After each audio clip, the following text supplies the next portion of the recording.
Peace and blessings, and welcome to another edition of King Talk Tuesdays. I'm your host, Andy King, the show with real news, real views, and real talk. Here on King Talk Tuesdays, we cover so many topics, whether it's education, spirituality, healthcare, economics, and so much more.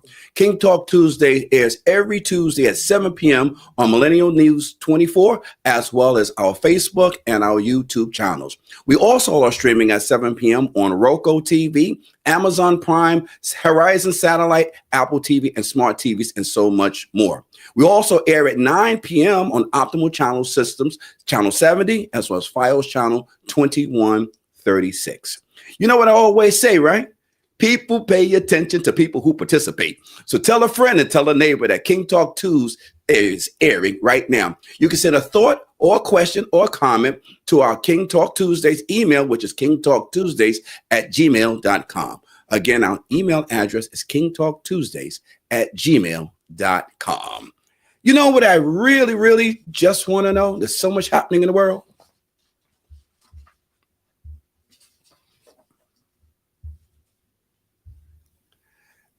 As the great Marvin Gaye used to say, what's going on? What's going on? What's going on? Well, let's talk.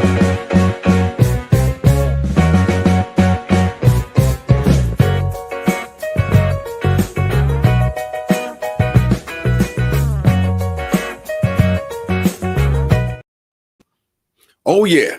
Talk about what's going on in the city of New York. Well, first of all, we want to let you know that the great Mayor Eric Adams of the city of New York and New York City's Chief Technology Officer, Matthew Frazier, today announced the nation's first pilot directly integrating public schools with the 911 services for life-saving rapid responses in case of an active shooter, which is called EAS in our school systems. The new emergency alert system created by the New York City Office of Technology and Innovation debuted at the Spring Creek campus in Brooklyn, the first school building in the United States to have a direct 911 integration, and is scheduled to be rolled out into 25 school buildings, representing 51 public schools across the 5 boroughs during the 25 and 26 school years. EAS provides immediate resources and secures an automatic pathway for public schools to directly alert 911 in a critical emergency associated with hard lockdowns involving weapon-based threats or an active shooter situation. We thank them for that. Secondly, we want to let you know, for the family-friendly entertainment and more, the Flip Circus is performing at the Mall at Bay Plaza in Co-op City in the Bronx. Their show times are 7 p.m. during the weekdays, and during the weekends, there are alternate shows that you can get multiple performances for. Also, the last show is November 4th coming up next week, and tickets are still available online. Third, we want to let you know that early voting has started. October 25th, last Saturday, was early voting across the city of New York, and all the offices for this general election is starting right now. So we're urging everyone to get out and vote, whether you're voting for the offices that are available, which is the mayor for the city of New York, the public advocate's office for the city of New York, the comptroller for the city of New York, and the city council for the city of New York. In addition, on the back of your ballots, we're asking everyone, please pay attention. There are 6 ballot items that you have to pay attention to and you have to vote for. And your lack of knowledge or lack of voting means those who are paying attention will get the attention paid too. So you want to make sure that you really look at those ballot options, and we'll talk more about them to give you some education on what those ballot items are later on in the show.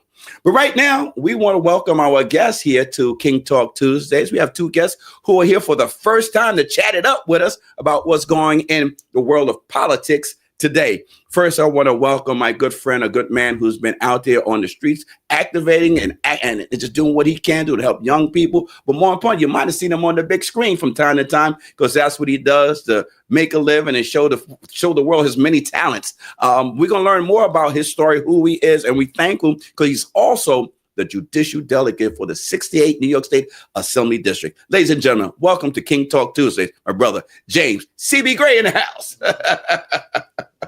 Thank you, man. Thank you for joining us this evening. And secondly, this young man is no stranger to helping people across the city and the state and even the globe. I had the pleasure of serving with him in the New York City Council, and we did a lot of great work and being stable, not in just servicing the people, but also dedicating our lives to the words of Christ. Ladies and gentlemen, welcome to the first time the King Talk Tuesday. My good friend, former New York City Council member, Pastor Fernando Cabrera. Good to see you. It's good to be right here in the King Talk. We're so glad to, because I know we only have you for a short moment in time. You got to go lead a prayer service, is what the good Lord has asked and called you to do. But he said, take a moment in time to hang out with another king that he knows. So we're thank you and thank you. But let's jump into the questions that we've getting that are coming in. I just want to ask you, Brother Gray, talk to us quickly. People are asking, who is James C.B. Gray? Just a little about who you are, what you've been doing. Well, I'm a public servant. And that's what I like to be recognized as for the work that I do. But I do whatever work needs to be done, specifically in the community, for the youth, for the elders, for the veterans. I'm a veteran myself, so I have a really soft heart for veterans. But just doing the right thing.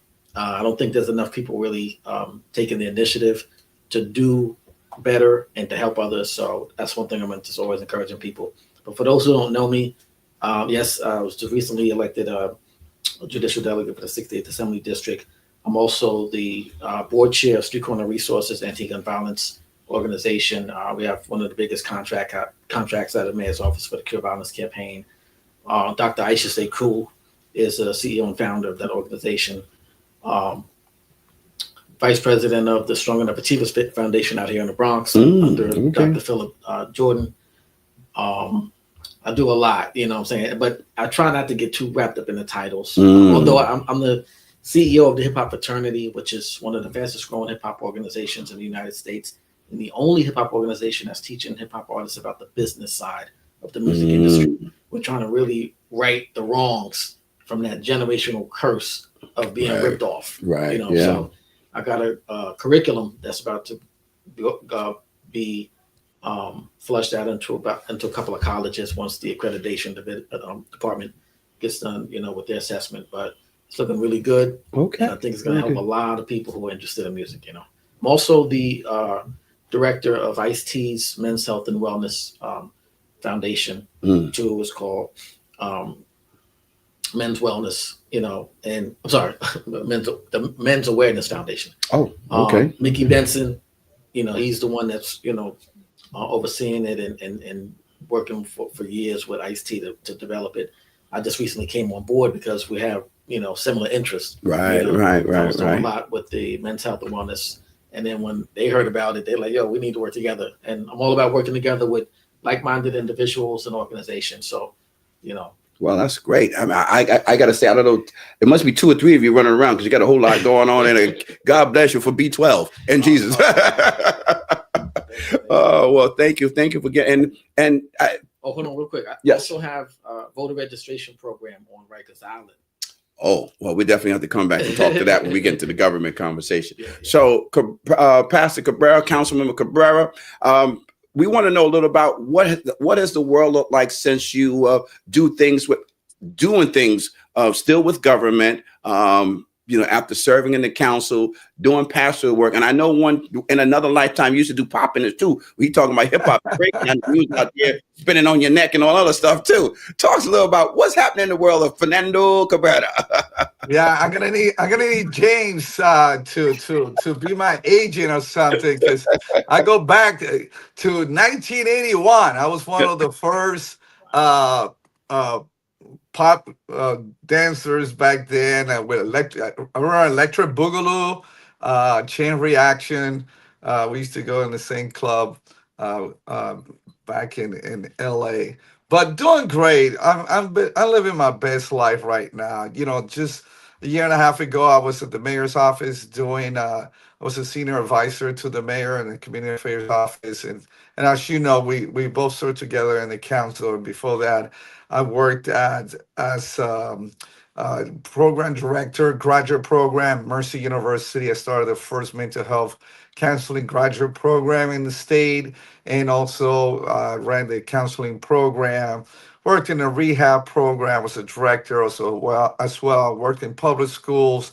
So just as James mentioned, it's all about serving, because serving is loving, loving serving.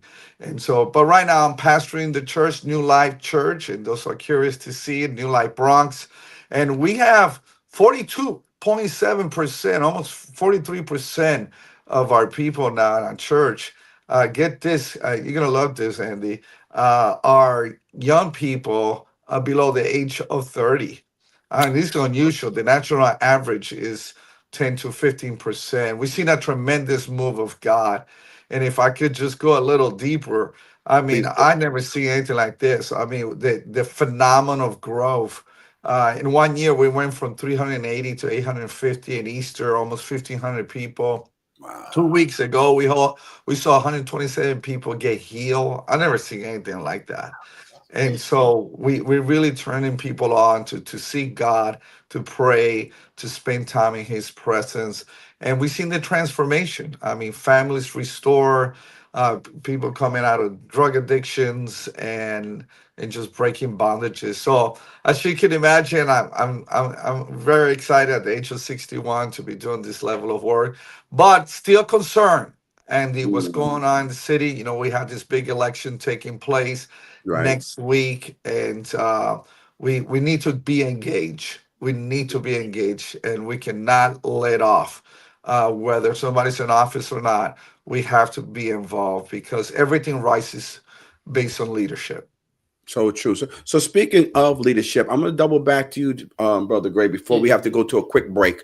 Talk to, because you are a judicial delegate, and he's talked about those who are being engaged and empowered. Is that, for our viewers, quickly, what does a judicial delegate actually do? It's funny you should ask that question, because when I was observing a lot of cases in my community and other Black and brown communities, what I saw was that there wasn't a good level of transparency, on the bench, with a lot of these judges.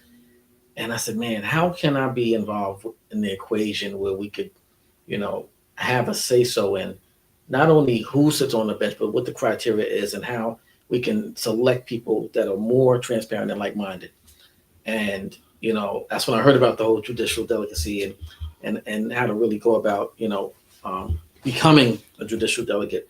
And I'm always encouraging young people to get into politics on you know um, other levels, not just the governor, the president. Mhm. I'm really encourage the youth to get more involved in understanding local politics. Right. Who has a say, in how often your garbage gets picked up. You're right. It's Right. not the president, it's not the governor. So true. So even along those lines, judicial delegate, state committee, county committee, these are all introductions to politics on a local level that you can really get a better understanding of how this whole thing really works and how it can work for you. Hmm. So me having that inquisitive prospect, I said, you know what, I want to find out how I can become a judicial delegate.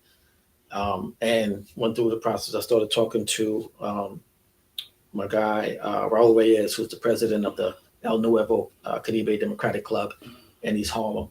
And he said, he told me about the process, Right. Right. the selection, the running, on the slate and everything. Hmm. And it's not just me, it's actually, a bunch of us. Okay. That are selected Okay. under that. Okay. And like I said, it's not like a big title, on the political spectrum, but it's a good level of understanding of how things work. You know what I'm saying? Okay. And but even beyond just the position, I'm always encouraging people to just do more research about the process. Great. You know what I'm saying? We got to do research about the problem, but we got to take a quick break right now.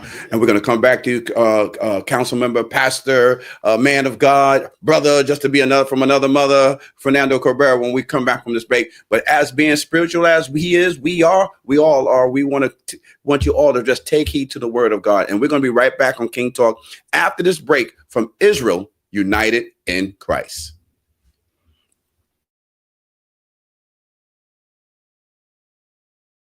Good Neighbors Community Outreach Agency provides programs that help community residents improve their lives and support their families. Are you in need of food, clothing, employment, or a home? We also provide immigration services and passport renewal. Hi, I'm Pastor Glad. And I'm Lady D. We're here to serve you. Need help? Ask us. You can reach us by calling 718-652-3288 or visit us at gncdcny.org.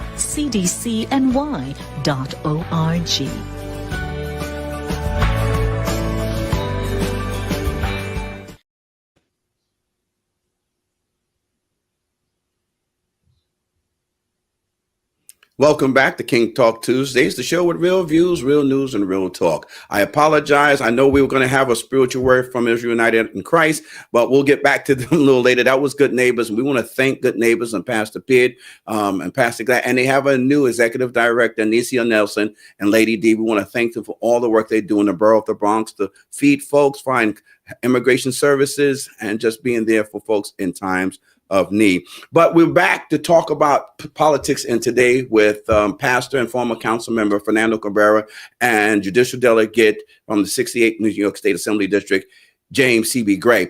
We're talking about politics. My good brother Cabrera, talk to us about politics today. What is going on? You mentioned before the break, we have this election coming up. What are your thoughts about what's happening in the borough of the Bronx and beyond when it comes to politics? Well, the Bronx needs to be more engaged. You saw the early voting. We always lagging behind. And I think part of that apathy is because people are losing hope. But it is essential. Look, whoever the next mayor is going to be, probably will be there for 8 years. It's an anomaly what we just saw this year to have a one-term mayor. So we have to think about the future of New York City, and if we don't, we will, by our lack of involvement, we by default might get somebody that may not do the job that needs to be done.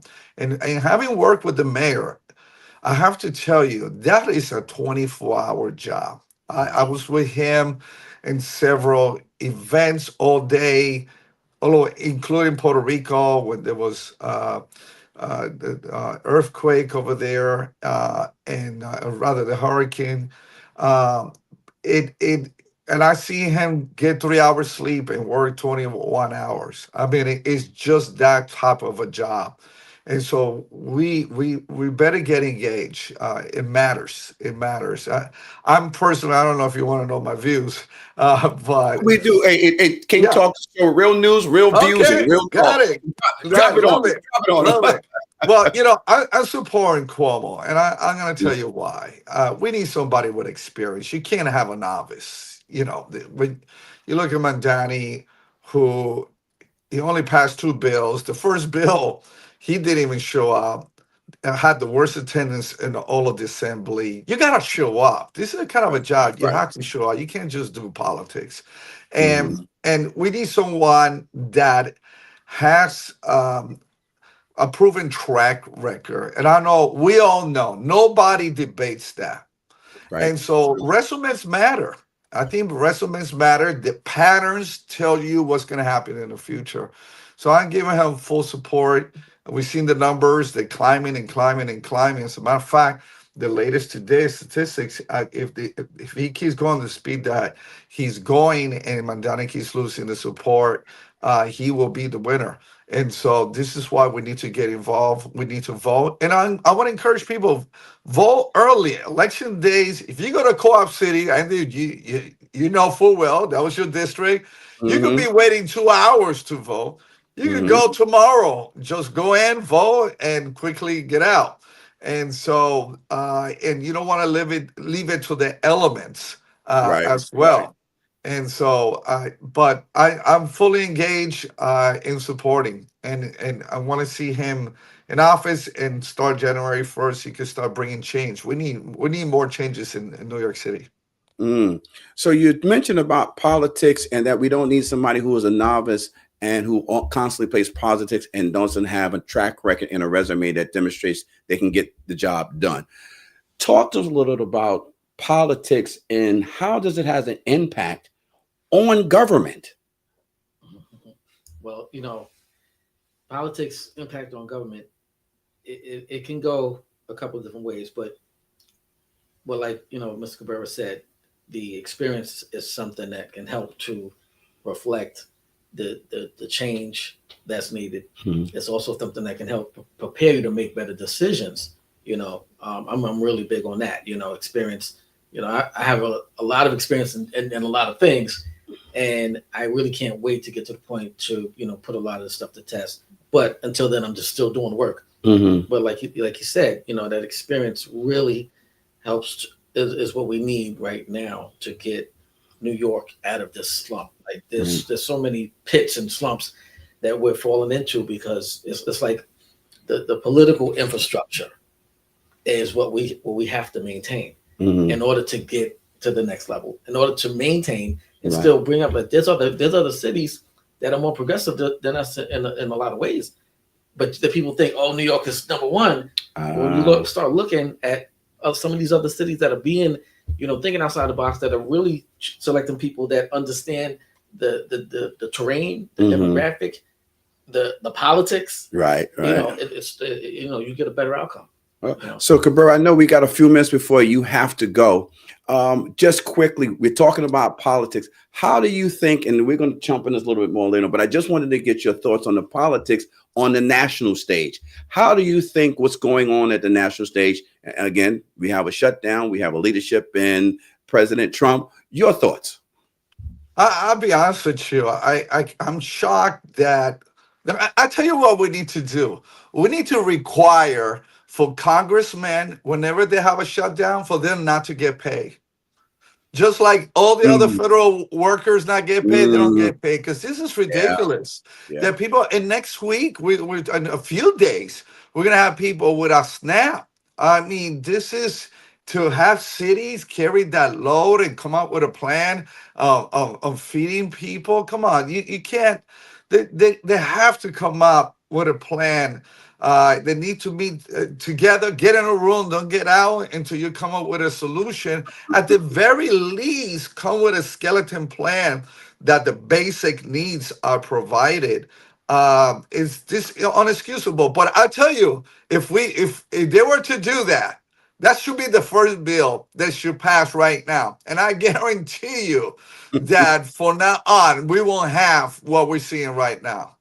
Well, I agree with you, but it's like I was watching the newscast talking about how Mandani's record that one of the things they put was voted for themselves to get a raise, and that's one of your strong points. But let's see how the legislator would say we'll vote that we won't pay ourselves when there's a shutdown. Yeah, absolutely. And look, Mr. Mandani, here's the reality. Do we really want a Marxist socialist running the city? If you want to know what that looks like, go to Chicago, where they're waiting. They can't wait to get rid of their mayor, and he only has an 11% approval. It does not work, especially in New York City.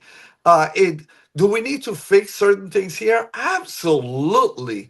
Do we need to focus in helping those who life is tough here? Yes, but you need to have a plan that actually works. You can come out with good themes, one good one-liner, but you gotta have a strategy that actually that's pragmatic, that actually works.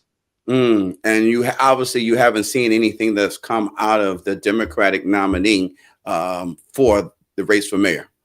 Absolutely, I haven't seen anything that perks my interest. And if it did, I would have supported him. I mean, I'm more into the leader and his plan, his or her plan, to come up with a plan that are going to bring transformation, rather than let's try to figure out once we get in. There is, people don't realize we have a deficit in this city of $10 billion. The state is even bigger. Where is this money going to come from?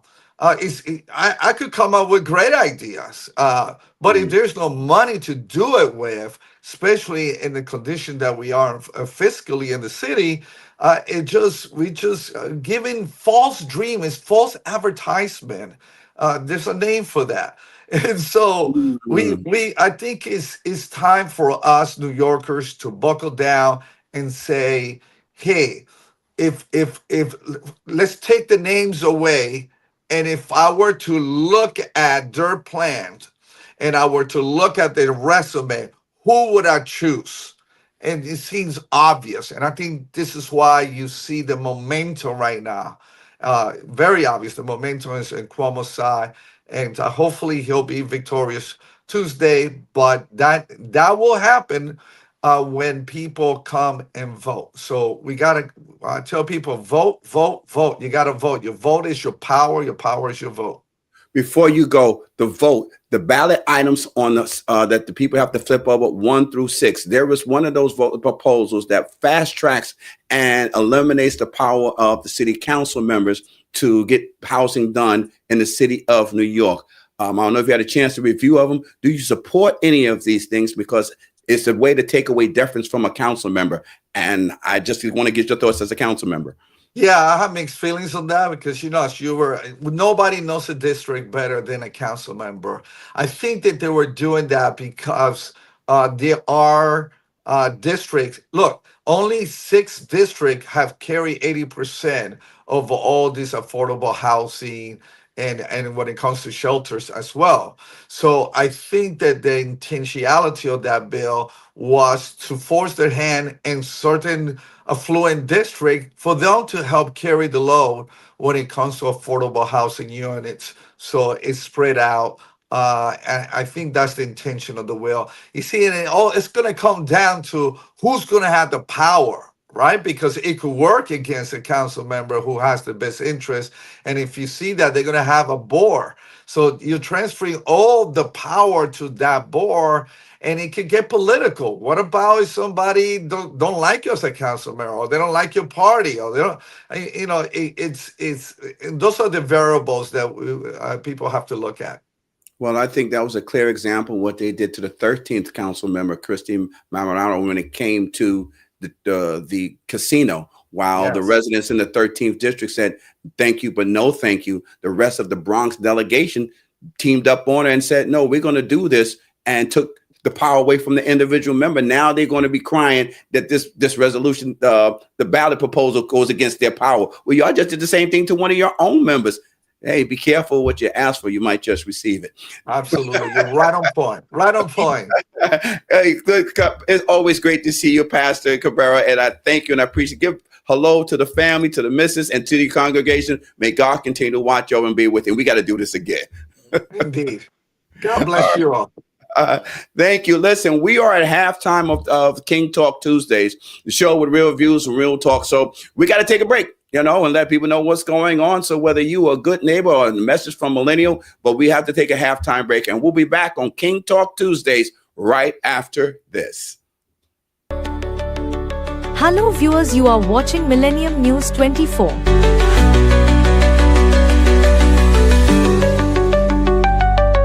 America and global villages Saint America independence built by immigrants, manufacturers, roads, highways, educations, healthcare, IT, scientists, space, business development to all thousands of multimedia and all major social media platforms and news network in America. Millennium News 24, one of truthfully news networks in America and global news organizations.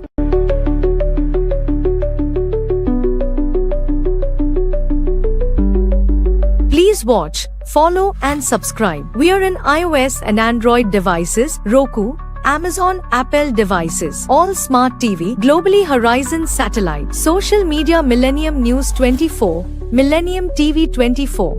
Website www.millenniumnews24.com and www.millenniumtv24.com. Thank you.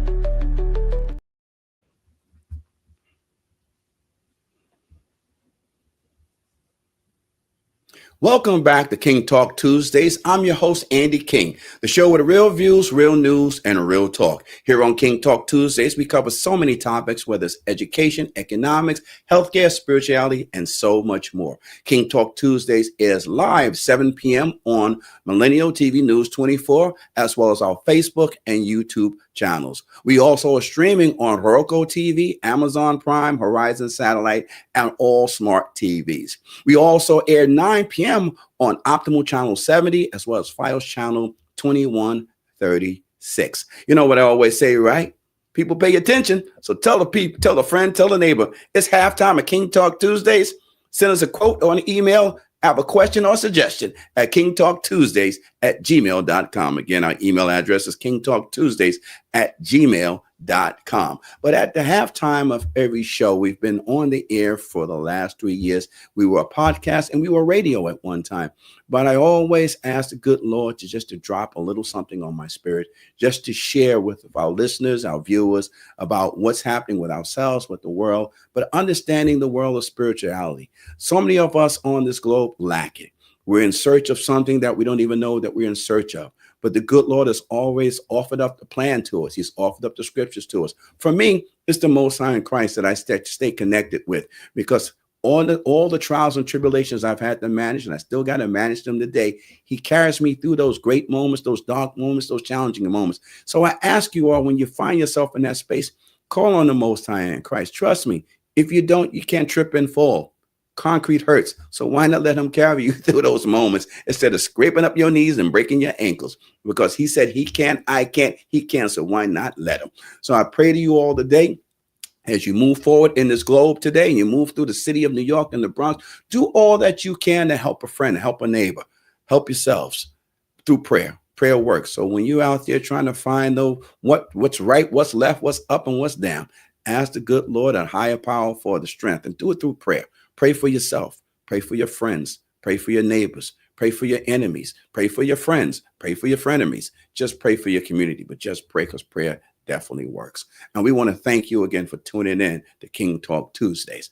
We're joining and kicking off the second half with a good friend of mine who is not only an actor, a judicial delegate, and does so much. I said in the first half, they must have just add water to him and clone the way he'd be moving around, you know. But I want to thank James C.B. Gray for joining us this evening on King Talk Tuesday, just to talk about politics today. And I want to thank former council member Fernando Cabrera, and who was joining us for the first half, who is now in his prayer group right now doing what the Lord has ordained him to do. So let's jump back into some of the conversations that we were talking about when it came to politics and how it has an impact on government. So I want to know, what kind of impact do you think? First, for some folks, we get it and we understand it. But if someone was to ask you to define, what is politics? Well, politics reflect a political, mind frame and view. So different people can, come to their own assessment of what politics are. Some people reflect on politics as a confrontational prospect. So a lot of people really don't understand the realm of politics. Mm-hmm. So when you ask that question, what is politics? You could get so many different things, but if you look at the political structure and the political science, mm-hmm. It's really supposed to be how we have an institution to resolve issues and provide resources that can help everybody. Mm-hmm. That's really what it is supposed to be. But different views and different parties, and somehow the word politics now symbolizes chaos, now symbolizes frustration and other things, because we don't understand what it really does a lot of times. Mm-hmm. A lot of politics is confusion. Right. Right. Because of, lack of understanding, but also lack of action. So when people say, okay, when they equate what they think something is to what really happens, that could be a definition of somebody in a reference. Mm-hmm, mm-hmm. So if somebody's never seen justice, never seen resources, they view politics as something that's not effective. Right. You know what I'm saying? Right. So a lot of times, posing that question, you could get a different. You could get somebody who's seen great justice and resources in some communities and say, "I love politics," because it worked for me. It worked for my people. It worked for our community. You know, so my thing is, if there was transparency in politics, if there was better understanding in politics, then it would be a better definition to more people. So with that being said, I'd like to add, because my next question is, how does politics have an influence on government? Because for our viewers, people think government and politics are the same thing. They're not. Government is the construction of a system that's designed to deliver services and goods, to manage the laws, create the laws. The politics is an outside entity of action that imposes its belief system, its negotiation or lack of negotiation or agendas in influencing of a system that's already designed. So you could take politics and put it into the community. You can take politics and put it into the police department. You could take politics and put it into the Department of Education. Yeah. So the question begs is, how is politics today good for a community or not for communities? Well, it's good if being used properly. You know what I'm saying?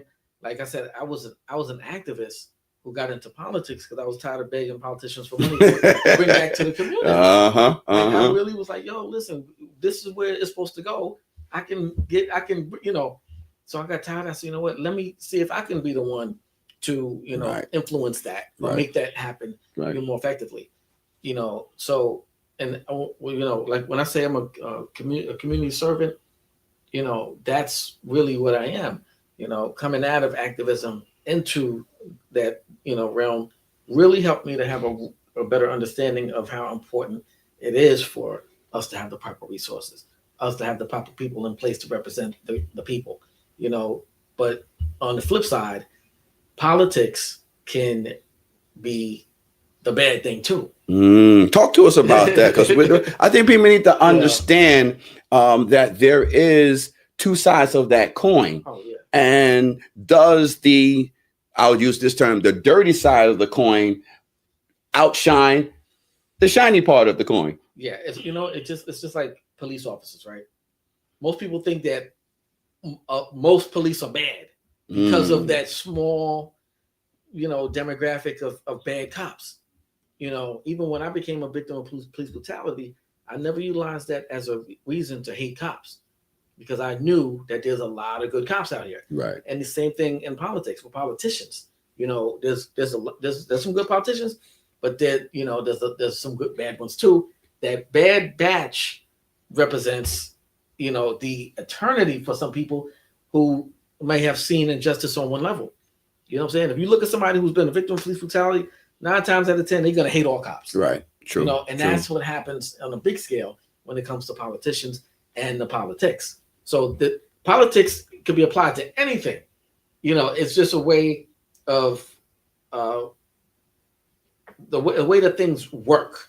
You know, and they can work for you or against you. And how that happens is the politics of what that is. Sound like we got a maze going on in this world right now. So, in the world of politics today, do you find that the person who doesn't understand it gets hurt more than the person who is engaged in it? I find that the person who doesn't understand it has a harder time, you know, trusting that process. So when you don't have, like when I'm out here, you know, advocating for something or someone, or, you know, to the people, if they never seen me before, they're like, oh, here go another one. And I've heard people say that. Okay. And I'm like, hold on. I'm like, listen, I'm not one of these people that come and go, that's just here for your votes. You know what I'm saying? For years and years and years, I did a lot of work, and it never was for a vote. It's because things need to get done. Right. You know, even now, it's not even about elections. It's about what needs to be done. So when people see the work that I've done, now they're like, oh, no, he's a good guy. He's for us, you know? And I want people to see, because they're like, yo, man, you should run for this. I said, right now, I'm doing work. Right.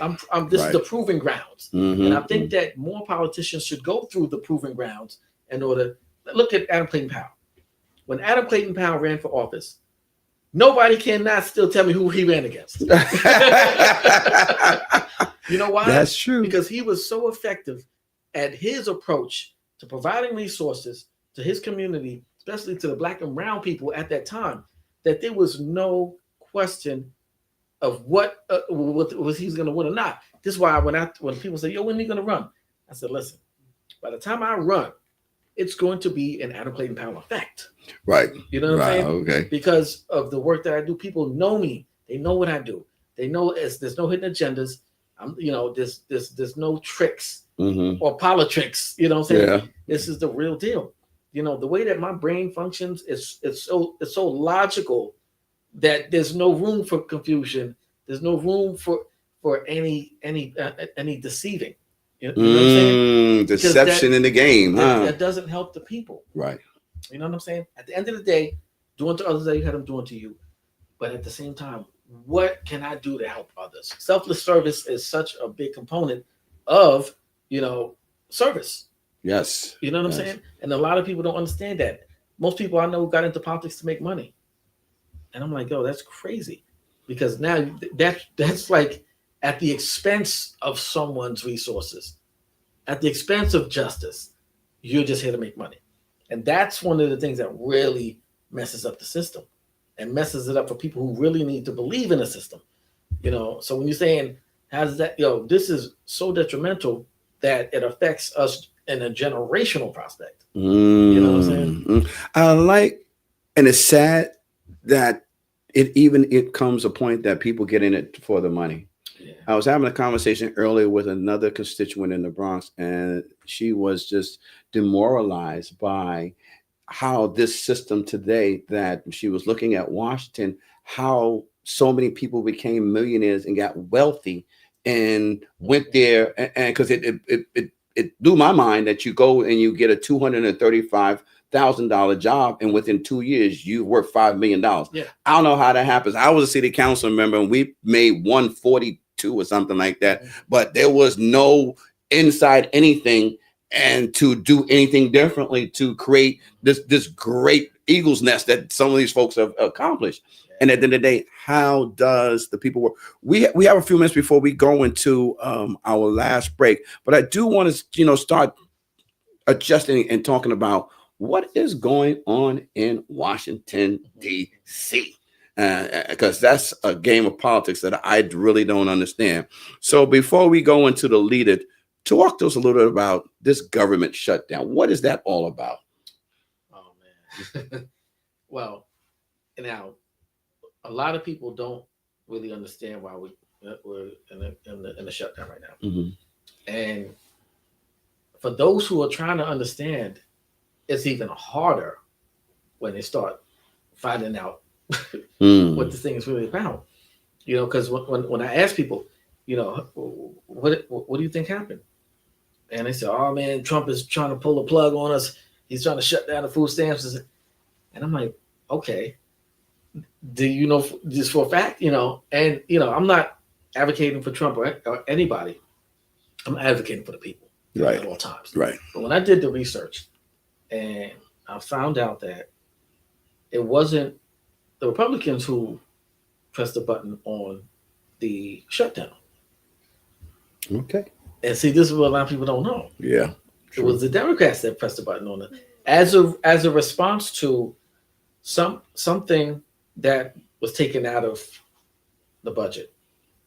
And what was taken out of the budget, they said, okay, look, we're gonna take this, and that out of this budget. And they're like, no, you got to put that back in there. And if you don't, we're gonna do a shutdown. Mm-hmm. And so they were like, well, why would you want this to be put back in here if it's not going to serve the best of the people, of the taxpayers of the United States? Mm-hmm. Oh, it doesn't matter. We just need you to put that back in. Mm-hmm. And if you don't, we're going to have a shutdown. And I'm like, now, the worst part about that is the stalemate that's happening right now is putting people's livelihoods in danger. Okay? And, we're not talking about the right, about you having the right to drive or not even the right to vote.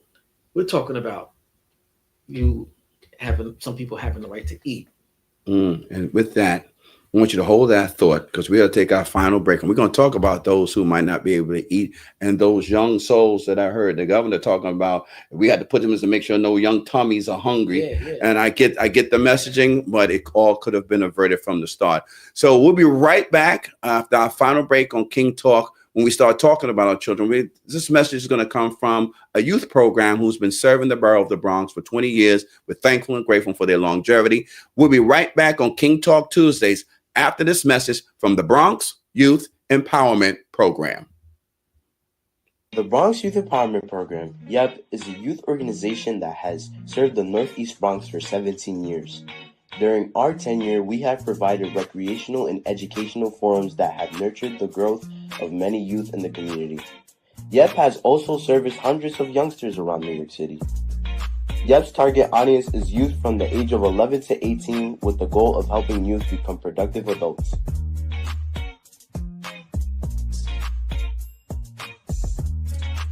YEP provides young people with resources to explore leadership skills, community involvement, and self-development.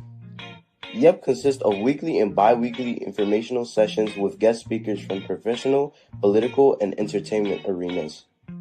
Also, as a part of community involvement, YEP will host trips to a variety of venues for educational and recreational experiences.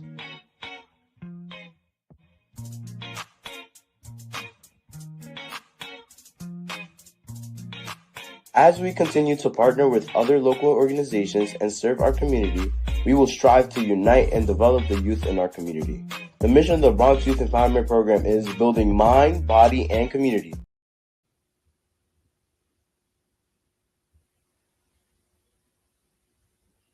Oh, yes, we're back here on King Talk Tuesday, the show with real views, real news, and real talk. I'm your host, Andy King, with our last segment with our special guest here, a good brother here, James C.B. Gray. Not only is he a great actor on the screen, but he's also a judicial delegate, a man of many cloths, many.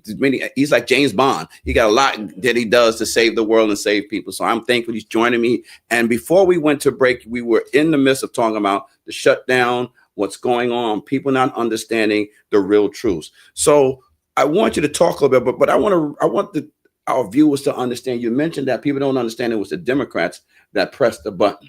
This what they call reoccurring. What is it? Reoccur. Let me get my. So in order to continue resolution, the continued resolution that Washington has to vote on, which they have voted for 13 times in the past since March 7th, to make sure that the government continues to go on. The Democrats have voted for it to make sure that the government, while they negotiate their budgets, they've passed this continued resolution over years they can do it. So how ironic now, you mentioned that they've taken over $1 trillion and they want to put $1 trillion back into things. And this government says that under the leadership of Donald Trump, and I want people to be real clear, Donald Trump is not the one who's sitting at the table stopping the votes. It is the Democratic Party, because they need 60 votes to pass this continuing resolution. The way the law is written, the Republican senators only have 53 seats, and all 53 of those members are voting. So that means what? You need to have 7 votes from across the street, the Democratic. So the 3 that keep joining in Fetterman and the other 2 who keep joining brings you up to that 57, but you still need 3 more votes. So that means what? The Democrats have to say, let's bring this, keep the government running. Let's get it running. Pay our federal workers who are doing the job, whether they work in security, or they working in the SNAP department, or they working for our armed forces. But the people who do the jobs every day in the federal government, who need to pay their mortgages, to feed their children, but you're still getting paid as the elected official who made the decision not to pay them. That is selfish. It's irresponsible. And you're telling us it is not even about the people of America.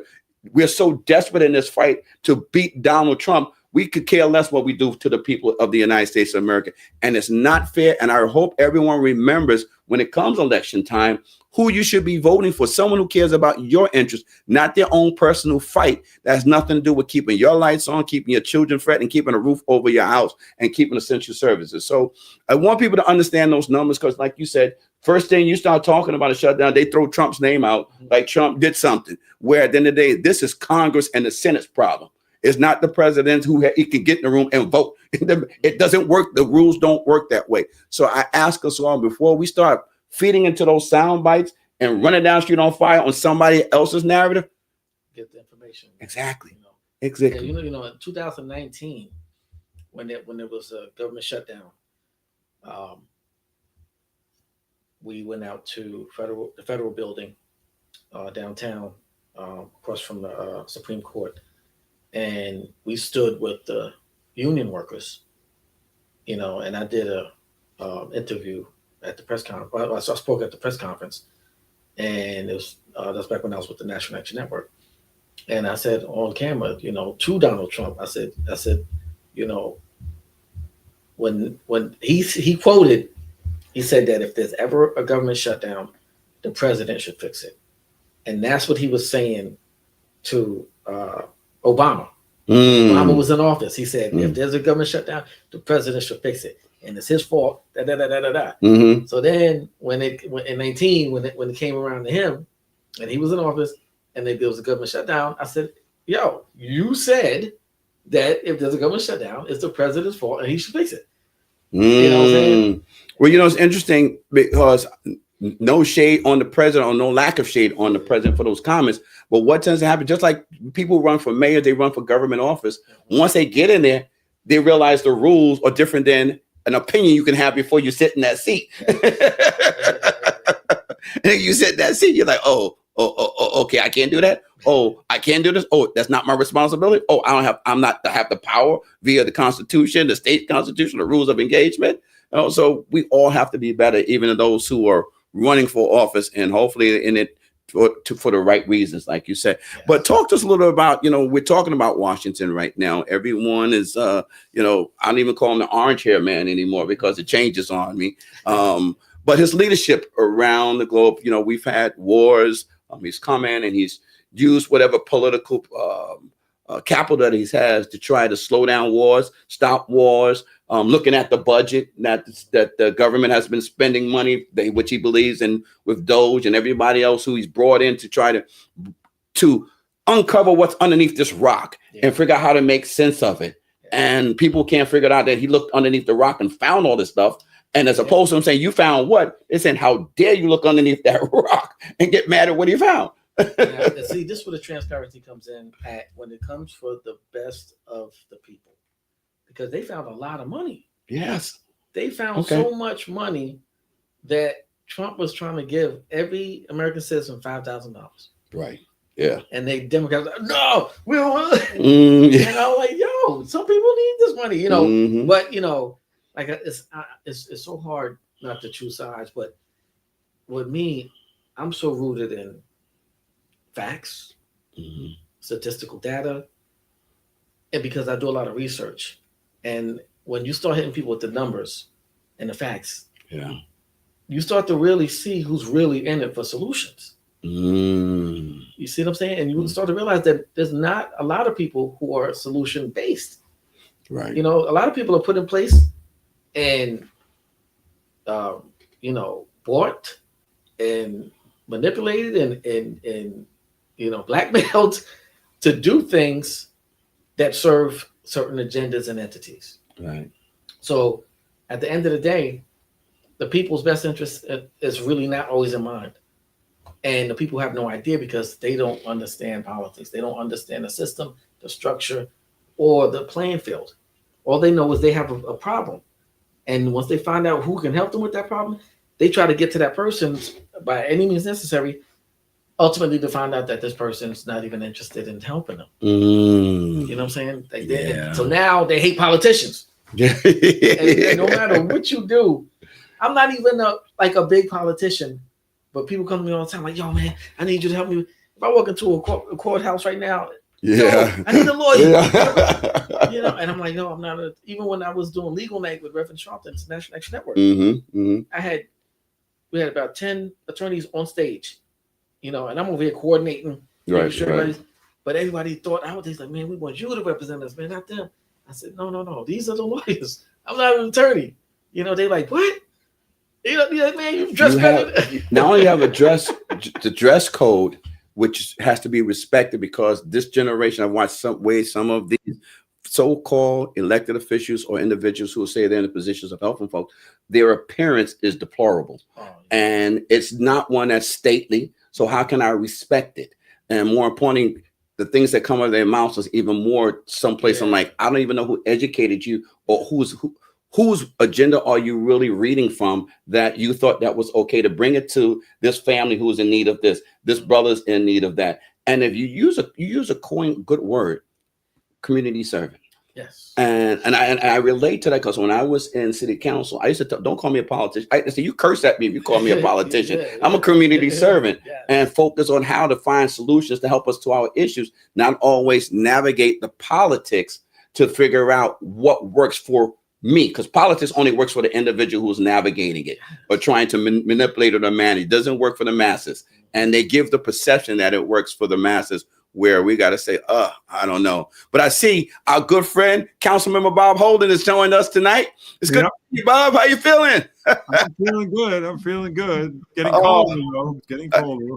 Oh, man. Well, I'm glad we got a few minutes. We're going to give you the rest of the show to talk about what in the world, because today is about politics and politics today. I know you're out there campaigning for a candidate. You're out there, fighting against what's the craziness that's been happening in Washington that's having an impact on you. Give us your thoughts on what's going on in politics today.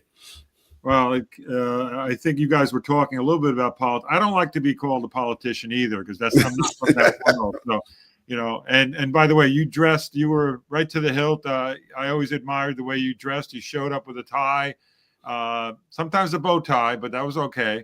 But I think what we're going through with, especially we've never seen a mayoral election like this, where someone lost, like Governor Cuomo, the ex-Governor Cuomo, lost the primary, but he's back again as an independent.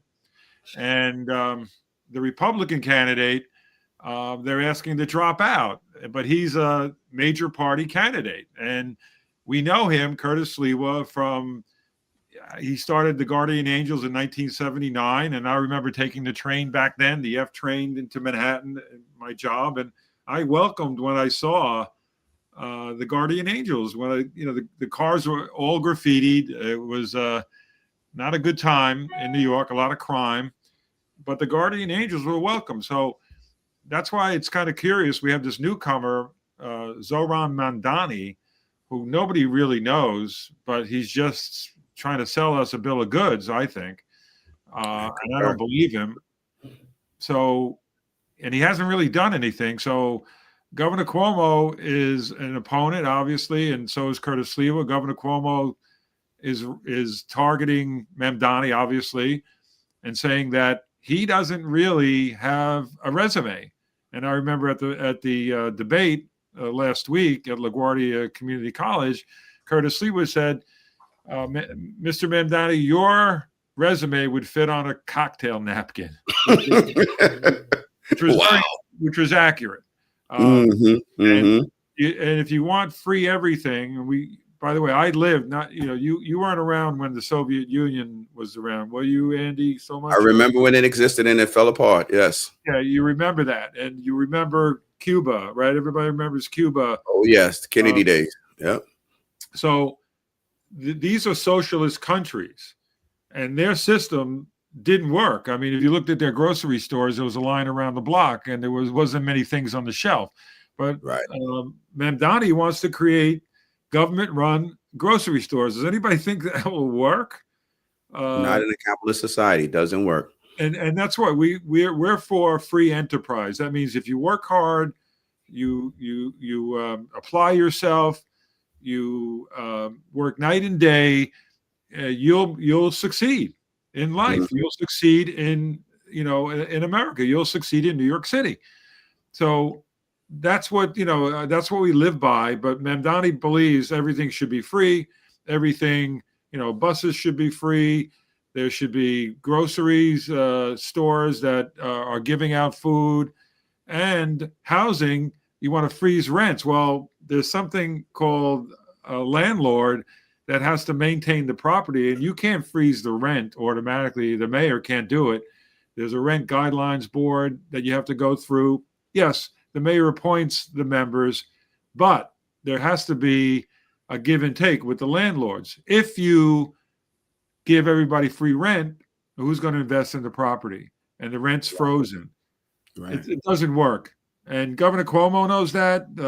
Curtis Leawood knows that. Mamdani doesn't know it because 33-year-old guy with no real track record in government to speak of, and he was absent 80% of the time in the assembly. That's not the kind of mayor we want. So that's why I'm helping Curtis Leawood.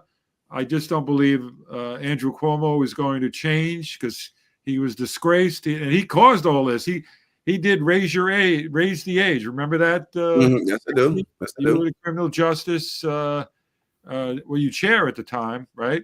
Yes, I was. Yeah, we had a few press conferences you and we've had out there too. I served with you, and we went to Horizons and some of the juvenile lockups, and we saw the problems there. A lot of violence at that time in the jails, and we knew it couldn't work the way the model was working. But most of the crime you're seeing, most of the shootings. I was just on another podcast and a Zoom with former chief of NYPD, Chief of Patrol John Schell, and we were talking about raise the age, the bail reform, discovery.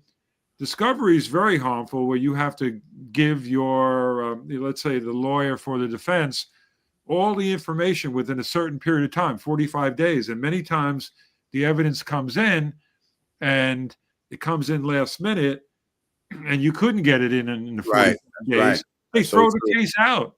Alvin Bragg's caseload now, I think it's about 40% of his cases are being dismissed. Wow.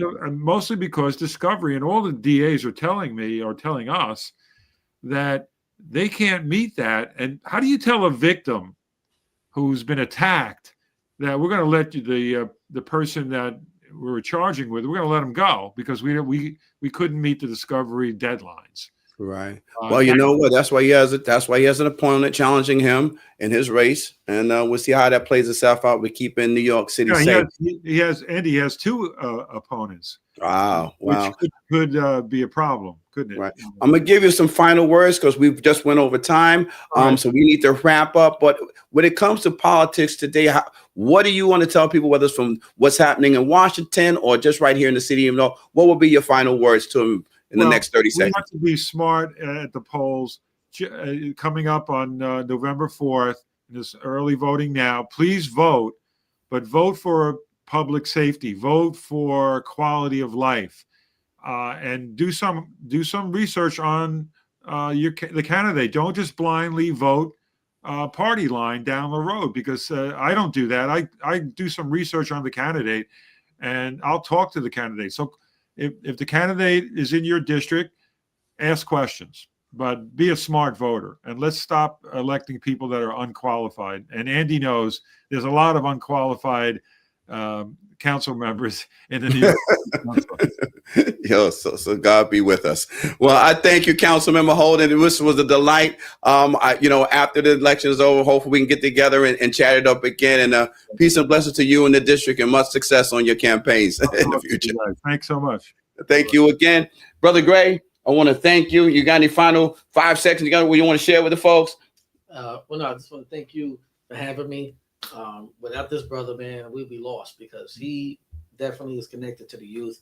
The youth are one of our most valuable resource right now, and we got to keep them in arm's reach with love, all across the board, understanding, transparency. We got to take time with them to get to understand them, so we can work with them. When you put up that wall, that's a generational curse and a generational gap, and we cannot afford that right now. We got to connect with them, and this brother has proven that it can work on many different levels. That's why I'm so happy to be working with him, because we're going to make so many big things happen. Oh, I'm ready. Get excited. Well, thank you again, my good brother, Councilman Holden. Thank you again. But as we always do on King Talk, we end every show with a scripture. And tonight's scripture reads from Romans 13:1-2. Let every person be subject to the government authorities, for there is no authority except from God, and those that exist have been instituted by God. Whoever rebels against the authority is rebelling against what God has instituted, and those who do so will bring judgment on themselves. If no one told you today, God loves you, and so do I. Your friend, your brother, and your neighbor, Andy King. Till next week. Peace. All right, my brother.